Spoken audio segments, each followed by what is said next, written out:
নমস্কার বন্ধুরা, আমরা সেই গাড়িতে উঠেছি মানালিতে সকাল 9:30টার সময়। 9:30 10টা হবে। এবার এখনো পর্যন্ত পৌঁছায়নি। এই গরমে একদম আসবেন না, আমি বলছি আপনাকে, বিশাল কষ্ট।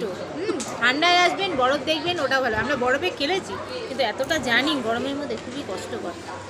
জ্যাকেটে যে যাওয়ার নেই, কাটেনি। আমি ভালো কথা বলছি, মানালিটা দারুণ জায়গা, কষ্ট হলো সার্থক।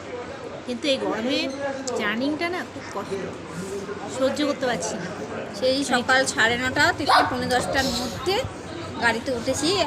রাত্রি 11:30টার ট্রেন, এখনো স্টেশনে পৌঁছায়নি। এখন আমাদের রান্নাবান্না বেরোলাম যখন, দেখুন আমাদের মুখ চোখ কত সুন্দর ছিল, আর এখন দেখুন কি অবস্থা হয়ে গেছে। আমরা সব বসে আছি, চা খাচ্ছি, থামস আপ খাচ্ছি, সময় কাটাচ্ছি। আর এখন আমার মারও শরীরটা ভালো নেই। ভিউজটা দেখুন।